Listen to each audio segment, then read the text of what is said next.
Currency use करेंगे तो एक लिमिट के बाद आपको अकाउंट से ही ट्रांसफर करना पड़ेगा। 50,000 से ज्यादा का सामान खरीद रहे हैं तो अकाउंट से, 2 लाख से ज्यादा आप कैश दे नहीं सकते, पकड़ा जाएंगे तो जेल हो जाएगा।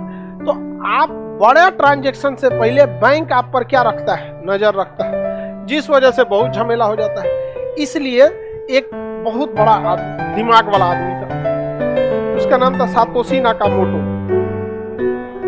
अब वो आदमी है कि औरत किसी को पता नहीं, किस देश का है पता ही नहीं, जिंदा है कि मर गया पता ही नहीं, उसके नाम के अलावा किसी को कुछ नहीं पता है। समझा गया कि नहीं आ गया? सातोशी नाकामोटो, वो अपने बारे में किसी को कुछ बताया ही नहीं, उसी को फादर ऑफ क्रिप्टो करेंसी कहा जाता है। तो अब एक चीज तो ध्यान समझ में आ गया, क्रिप्टो मनी नहीं है, करेंसी है।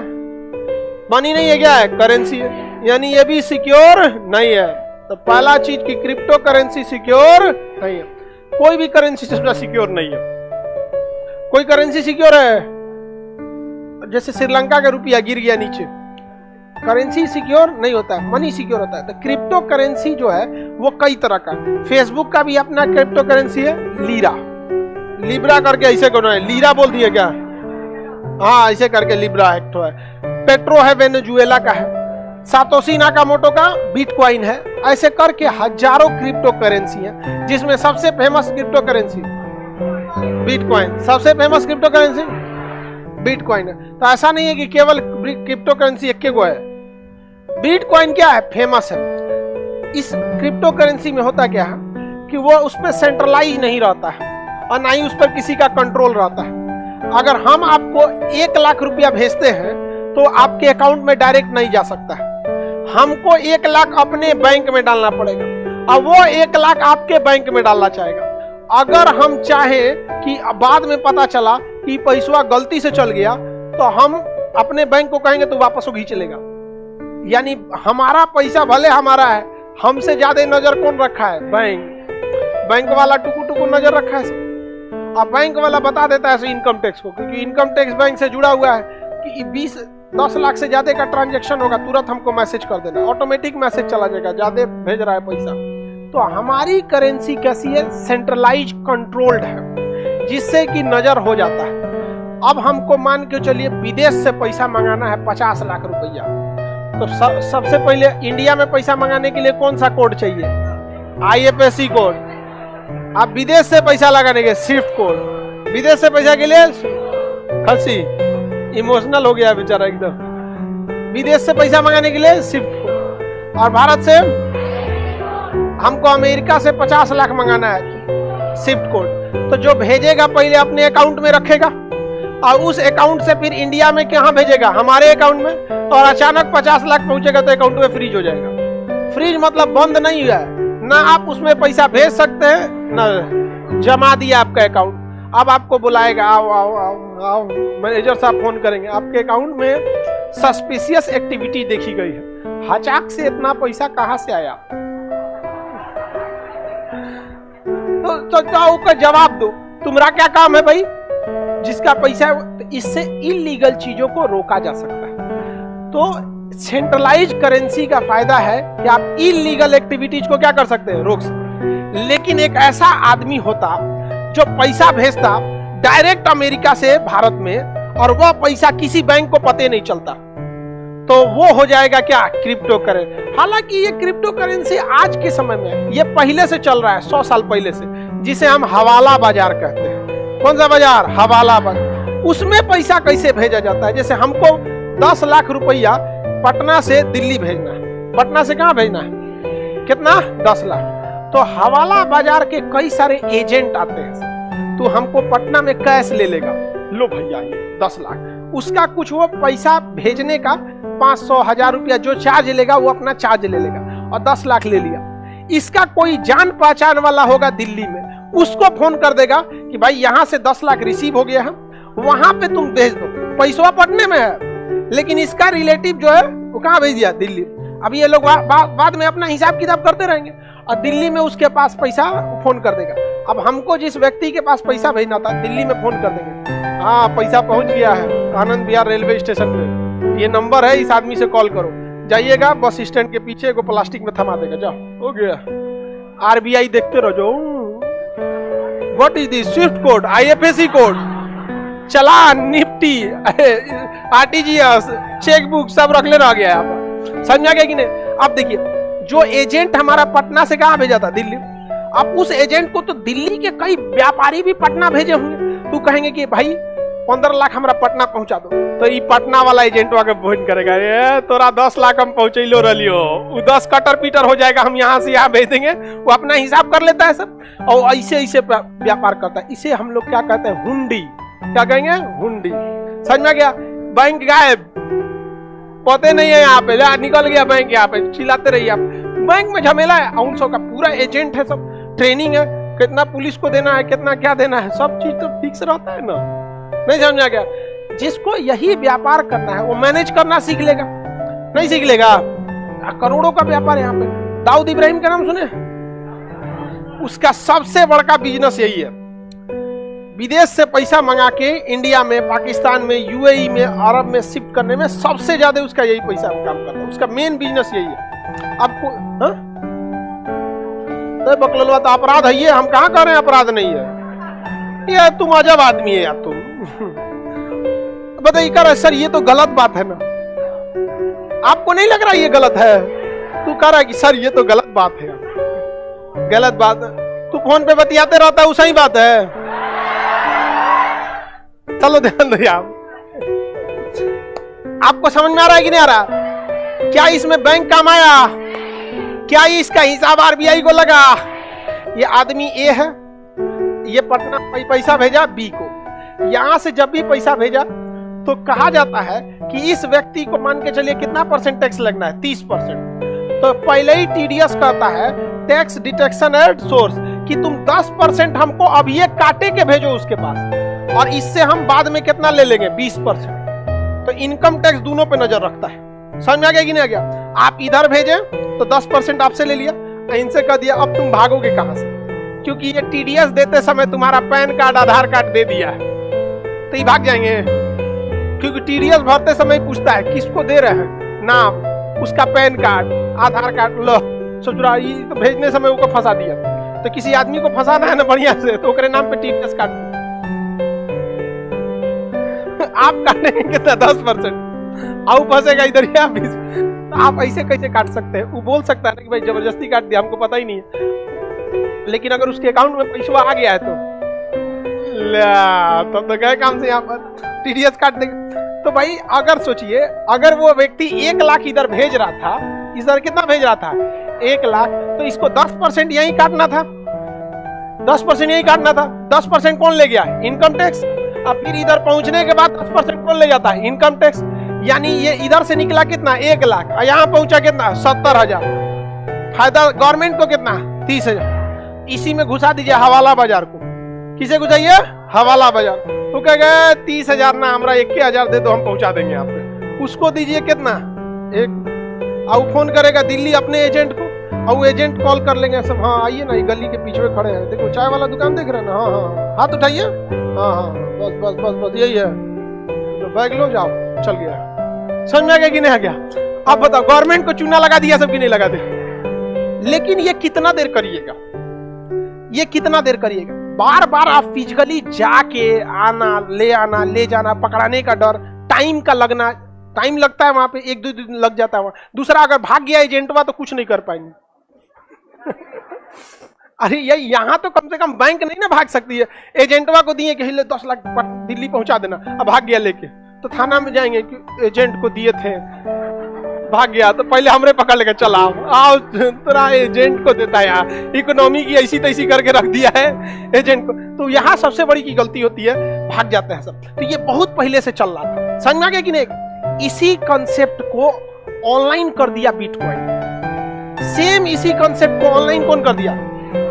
बिटकॉइन। हम बिटकॉइन किसको दिए हैं पता नहीं किसी को, घूमते रहो RBI, पता ही नहीं चलेगा बिटकॉइन कहां से कहां गया। पहले मेन कंसेप्ट समझ में आ गया ना, अभी हम बिटकॉइन पे आएंगे। मेन समझ में आ गया कि नहीं? Government income tax RBI banking side करो, सीधे पैसा का इधर से उधर पहुंचा, हो गया। आप किसी को कोई दिक्कत? आगे बढ़ जाए ना। इसी को ऑनलाइन तरीका से क्या कर दिया? बिटकॉइन। क्या कर दिया? बिटकॉइन। अगर A ने 1 लाख 1 लाख का बिटकॉइन एको को नहीं मिलेगा, बहुत महंगा हो गया बिटकॉइन। समझ में आ गया, करोड़ में वैल्यू है बिटकॉइन का। हालांकि बिटकॉइन बहुत गिर गया, आधा वैल्यू गिर गया। पहले 48,000 रुपया का, $48,000 का एक बिटकॉइन था, अभी $22,000 का एक बिटकॉइन हो गया। डॉलर में घाटा लगा है इतना भयानक। $1 अभी 80 रुपया चल रहा है, 78 रुपया, 78 चल रहा है यहाँ पे। तो बिटकॉइन क्या होता है? क्या बिटकॉइन के लिए बैंक की जरूरत है? हाँ नहीं, आरबीआई की जरूरत है। हम किसको भेजे अपना बिटकॉइन, किसको भेजे? दूसरे को कोई बैंक को देख पाएगा? नहीं देख पाएगा। अच्छा, हम गलती से बिटकॉइन भेजना चाहिए सुरेश को, अब भेज दिए रमेश को, वापस आएगा? हाँ, भूल जाइए। अब काहे के लिए बैंक था ही नहीं बीच में, और उधर कौन है पता नहीं, उसको रिसीव हो गया, बस काम खत्म यहाँ पर। जैसे हम हवाला बाजार से भेजे दिल्ली में पैसा कि आनंद विहार रेलवे स्टेशन पे दे देना किसी को, और दूसरे को थमा दिया और लेके चल गया, क्या दोबारा मिलेगा? अब खत्म, भूल जाइए यहाँ पे। वो सब अपना कोड तमाता है सब। इसका एक तो एग्जाम्पल आप पुष्पा मूवी में देखिएगा, एक नोट फाड़ के देता है सब। समझ में आएगी नहीं आ गया? तो नोट फाड़ लेगा सब, तो आधा टुकड़ा इसके पास, आधा टुकड़ा उसके पास, मैच कर गया तो हो गया। आजकल फोन के जमाना में ना वो नहीं लगाया जाता, नोटवा फाड़ा नहीं जाता है। समझ में आ गया कि नहीं आ गया? वो 10 का नोट इधर देखो फोटो खींच के भेज देगा, और वही नंबर का उसके पास भी रह जाएगा। मतलब एक कोई ना कोई मैचिंग रहना चाहिए। अब तो फोन नंबर आ गया, मैच करने की जरूरत क्या है? फोन नंबर है, बात कर लेना, वो कंफर्म कर लेना, हाँ इन्हीं का आदमी है, दे दो। बिटकॉइन में यही है कि आप यहाँ से पैसा अमेरिका भेजिए, जापान भेजिए, कोई स्विफ्ट कोड की जरूरत नहीं है, कोई आईएफएससी कोड की जरूरत नहीं है, सीधे इसके बिटकॉइन से दूसरे के बिटकॉइन में चला जाएगा। बीच में सरकार मुंह देखते रह जाएगी। समझ में आएगी कि नहीं? अब इसमें सरकार बस एक जगह पकड़ सकती है। कब पकड़ सकती है? समझिए ध्यान से। हम जब 10 लाख रुपए का बिटकॉइन खरीदेंगे तो उसी समय सरकार पकड़ लेगी कि बिटकॉइन जब खरीदेंगे तो अपने अकाउंट से पैसा निकालेंगे और बिटकॉइन बेचने वाली कंपनी को देंगे। तो सरकार को बस इतने पता है कि ये आदमी ने 10 लाख का बिटकॉइन खरीदा था। अभी बताइए 10 लाख की आज हम जमीन खरीद ले तो 1 साल बाद क्या वो जमीन 10 लाख की रहेगी? कोई ना कोई उसका रेट तो बढ़ेगा ही बढ़ेगा, बढ़ेगा कि नहीं? उसी तरह से हमने 10 लाख रुपए का क्या खरीदे? बिटकॉइन। और बिटकॉइन अगर अगले साल वो हो गया 20 लाख का, तो अब 20 लाख का हो गया। नियम के हिसाब से हम कितने का खरीदे? 10 लाख। अब हमको किसी आदमी को 20 लाख रुपया पेमेंट करना है। किसी आदमी को कितना पेमेंट करना है? 20 लाख। तो 20 लाख का पेमेंट करने के लिए हमको अलग से 30% इनकम टैक्स देना पड़ेगा। यानी 20 लाख रुपया पेमेंट और प्लस में 6 लाख रुपया टैक्स। समझ रहे हैं कि नहीं समझ रहे जी? 30% टैक्स नहीं दीजिएगा तो हमको किसी को 20 लाख रुपया क्या देना है? पेमेंट देना है। तो हम यहां से ए ने पेमेंट देना है किसको? बी को। कितना लाख देगा? 20 लाख देगा। तो इस पे कितना परसेंट टैक्स लगेगा? 20%, 30%। यानी टोटल कितना हो गया? 26 लाख। बताइए इसको 20 लाख देने के लिए इसके पास कितना होना चाहिए? 26 लाख। डायरेक्ट 20 लाख दे देगा तो ब्लैक मनी कहलाएगा। टैक्स चोरी कर लिए तो क्या कहलाएगा? अब 20 लाख देने के लिए इसको कितना होना चाहिए? या तो 6 लाख टैक्स ये दे दे, या तो 6 लाख टैक्स ये दे दे। दोनों से गवर्नमेंट को मतलब है कि हमारा 6 लाख आना चाहिए। समझ में आ गया कि नहीं? लेकिन अगर यह ए नामक व्यक्ति 1 साल पहले 10 लाख रुपया में बिटकॉइन खरीदा रहता, उस बिटकॉइन की वैल्यू आज कितनी हो गई रहती? 20 लाख। अब ये अचानक डायरेक्ट इसको कहता बिटकॉइन में लोगे, कहेगा हाँ हाँ ले लेंगे। तो इसको भेज दिया कितना? 20 लाख का बिटकॉइन। आरबीआई को पता है, बैंक को खत्म कहानी। इसका बिटकॉइन कट गया, उसका बिटकॉइन रिसीव हो गया, पेमेंट हो गया, जा चल दिए यहाँ, पता ही नहीं किसी को। तो क्या बिटकॉइन पे कोई कंट्रोल है? जो पहले हवाला बाजार ऐसे फिजिकली लेके जाते थे, अभी किसमें हो गया है? बिटकॉइन। पहले रिश्वत मांगा जाता था, तुम्हारे लड़का को किडनैप कर लिए 5 लाख पहुंचा दो, अब नहीं, बिटकॉइन पहुंचा दो। किसमें पहुंचा दो? बिटकॉइन। कहेगा बिटकॉइन कैसे पहुंचाना है? तो अपना कोड देगा, जैसे आपका पेटीएम क्यूआर कोड होता है, आपका अकाउंट नंबर होता है, उसी तरह बिटकॉइन नंबर होता है। उससे आप केवल पैसा भेज और रिसीव कर सकते हैं, कोई जानकारी नहीं निकलेगा। उसमें मंगा लेगा बिटकॉइन, आपका छोड़ देगा। तो अब किडनैपिंग लड़का उड़का नहीं, कोई आपका सामान किडनैप, जरूरी चीज किडनैप कर लेता है। जैसे यूट्यूब चैनल, समझ में गया? जिसका भी यूट्यूब चैनल हैक होगा ये दूसरा बिटकॉइन वाला करता है। जितना देखिएगा 90% जो यूट्यूब चैनल हैक होगा, अब यूट्यूब चैनल हैक कर लिया, अब कहेगा बिटकॉइन दो। अभी बताइए हम अगर बिटकॉइन ट्रांसफर किए तो किसमें गया कोई पता कर सकता है? कोई पता नहीं कर सकते किसमें गया वहां पे। फिरौती ले लिया वहां पर, बिटकॉइन पता ही नहीं। तो बिटकॉइन में सबसे अच्छी बात यह है कि वो सेंट्रलाइज कंट्रोल नहीं होती है, और खराब बात यह है कि क्राइम करने के लिए सबसे बेस्ट करेंसी कौन है? बिटकॉइन, मतलब क्रिप्टो करेंसी। कौन सी करेंसी? क्रिप्टो। सबसे फेमस क्रिप्टो करेंसी बिटकॉइन, सबसे फेमस बिटकॉइन है। अच्छा ये बताइए, अगर हमने किसी को भेजा 20 लाख का बिटकॉइन और वो कह रहा है कि नहीं मिला हमको, तब चला गया। सुनिए ध्यान से, पूरी दुनिया में America, Canada, Britain, France, Australia, पूरी दुनिया में हर जगह माइनिंग लगी हुई, मशीनें लगी हुई है, कंप्यूटर। अगर हम करोड़ों कंप्यूटर लगे हैं, हम एक बिटकॉइन किसी में ट्रांसफर करेंगे ना, तो उन करोड़ों कंप्यूटर में ये सेव हो जाएगा कि इसमें से इसमें पैसा गया है। और तब बिटकॉइन का अठन्नी कोई चोरी नहीं कर सकता, क्योंकि जैसे मान के चले हम आईसीआईसीआई से पैसा एचडीएफसी में भेजे, तो क्या ये पीएनबी को पता चलेगा? नहीं पता चलेगा, नहीं पता चलेगा। लेकिन अगर हम बिटकॉइन में इधर से उधर 1 रुपया करेंगे तो पूरी दुनिया के कंप्यूटर को वो क्या हो जाएगा? पता चल जाएगा। यानी हर इंसान अपने आप में आरबीआई है। आप देख लीजिएगा, खटाखट क्या हुआ है? ट्रांसफर हुआ है। अब इसको चलाने के लिए, जैसे छोटा सा बैंक चलाने के लिए मैनेजर की जरूरत है, कैशियर की जरूरत है, ये सब पद का नाम है। Manager, deputy manager, cashier, field officer, minor. उसी तरह माइनर होता है क्रिप्टो करेंसी में, क्या होता है? माइनर। माइनिंग करने वाले को, माइनिंग माने खोदने का काम नहीं करता है, वो देखता है ट्रांजैक्शन कहां से कहां कितना हुआ। समझ में आ गया कि नहीं? क्या ट्रांजैक्शन की पूरी देख रेख कौन करता है? माइनिंग करने वाले। कौन करता है? माइनिंग। तो कंप्यूटर होती है। एक ट्रांसफर अगर इंडिया से जापान में हुआ है क्रिप्टो करेंसी से, तो वो ऑस्ट्रेलिया के भी में भी सेव होगा, न्यूजीलैंड में भी होगा, अमेरिका, कनाडा, जर्मनी, हर जगह। तो आप झूठ तो इसमें नहीं बोल सकते हैं। आपके में से ट्रांसफर ही नहीं हुआ, आप कह दिए तुम्हारा पहुंच गया। क्या ऐसा पॉसिबल है? तो चोरी की संभावना क्या क्रिप्टो करेंसी में है?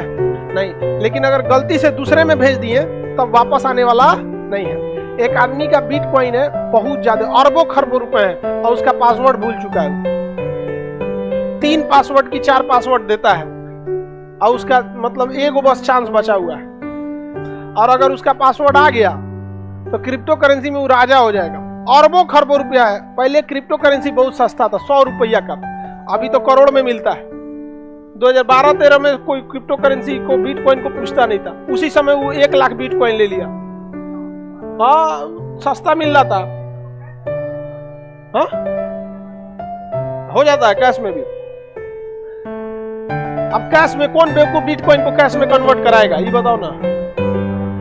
बताइए कितना शरीफ इंसान है, कह रहा है कि बिटकॉइन कैश में कराएंगे कि नहीं कराएंगे। अब बिटकॉइन को कैश में कराने के लिए आपको बैंक में भेजना पड़ेगा। अब बैंक से लेंगे तुरंत धरा जाएंगे। आप क्या जरूरत है कैश में करने का? यूज कैसे करेंगे?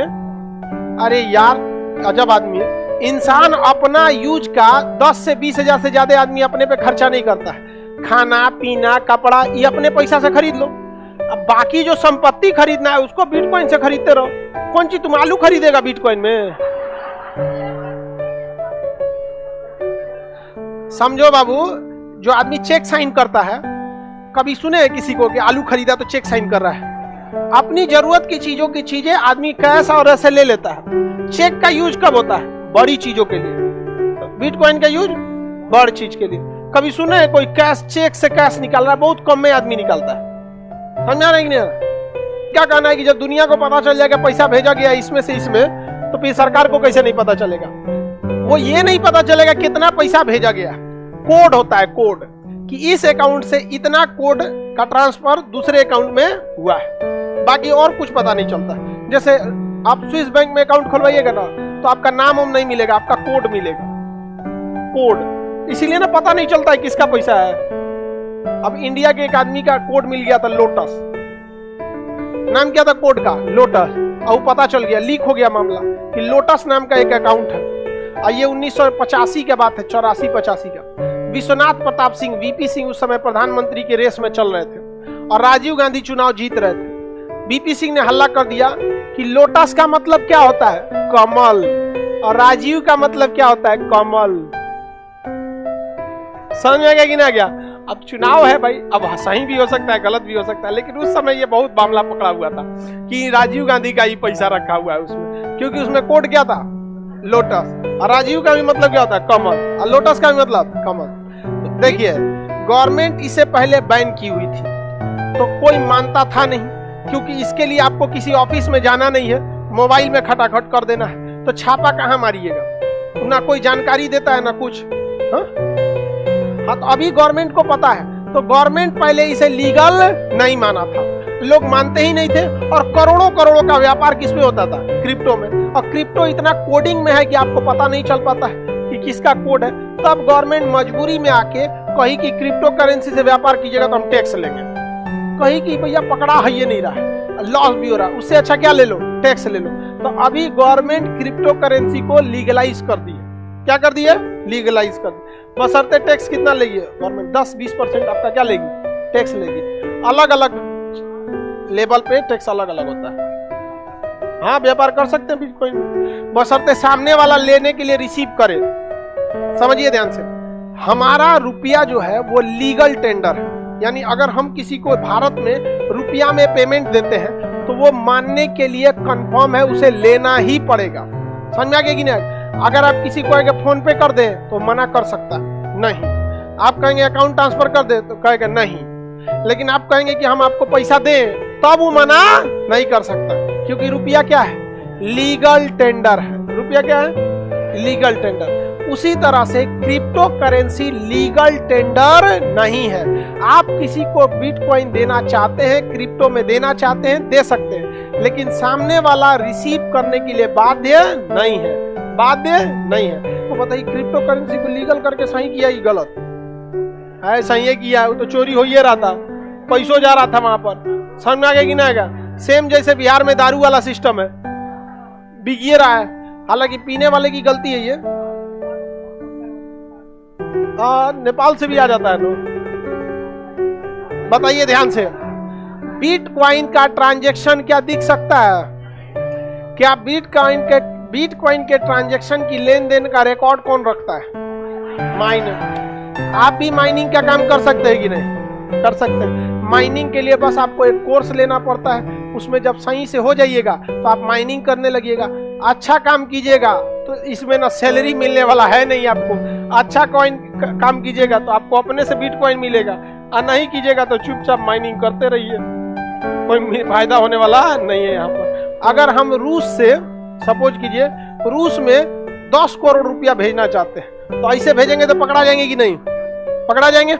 एक काम करते हैं, तो 10 करोड़ हम बिटकॉइन भेज देंगे तो पकड़ाएंगे नहीं। लेकिन पहली बात ये बताइए कि हम 10 करोड़ का बिटकॉइन खरीदेंगे कैसे? समझिए ध्यान से, छोटे छोटे लोगों से, किसी से 1 लाख का, किसी से 2 लाख का, किसी से 5 लाख का बिटकॉइन खरीदवाएंगे, ताकि जिस पर गवर्नमेंट की नजर न पड़े, गवर्नमेंट की नजर न पड़े। एक के बार 10 करोड़ का खरीद लेंगे तो नजर पड़ जाएगा। अब 5-5 लाख करके आप 1000 आदमी से खरीदवा दीजिए, नजर नहीं पड़ेगा, तो उनसे खरीदवाएंगे।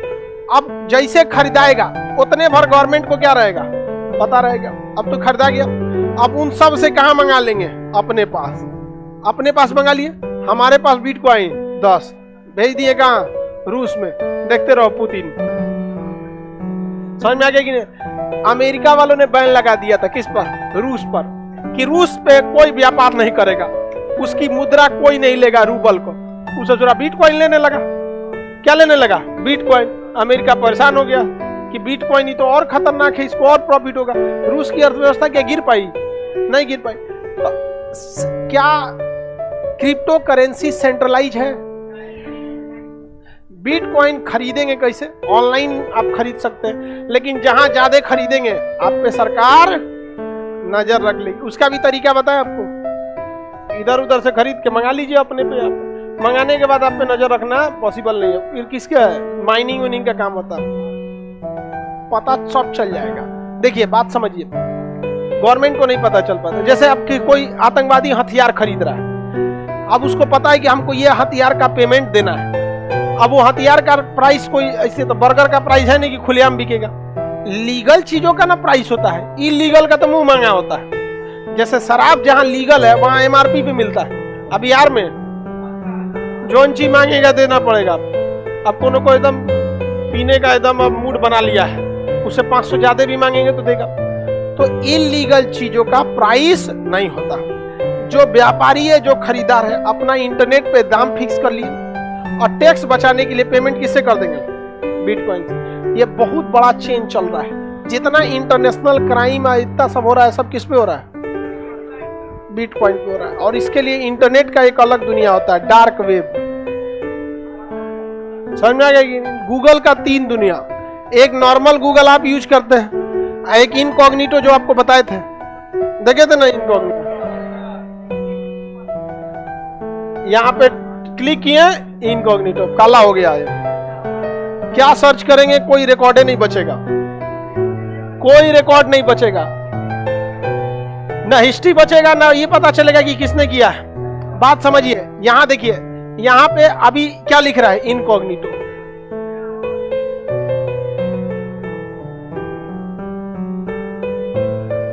यहां मेरा ईमेल आईडी लिख रहा है, ईमेल आईडी नहीं ना लिख रहा है, तो इससे डबल फायदा होता है। एक तो हिस्ट्री सेव नहीं होती, दूसरा सर्च कौन किया पता नहीं चलता। भाई यहां ईमेल आईडी ना लिखता है, लिख रहा है ईमेल आईडी नहीं लिख रहा है, यहां पे ईमेल आईडी नहीं लिखता है उस पर। और अगर सब इनकॉग्निटो भी खुलेगा, अभी यहां देखिए ईमेल आईडी यहां आ जाता है, यहां हम डिवाइस में करेंगे तो क्या आ जाएगी? Email ID. अभी ईमेल नहीं आ रहा है, वाईफाई आ रहा है। यहाँ समझ आ रहा है कि नहीं आता? तो डार्क वेब चीज होता है ना, वो भी एक अलग चीज होता है। उस पर जितना इलीगल काम होते हैं सब उस पर कर देता है सब।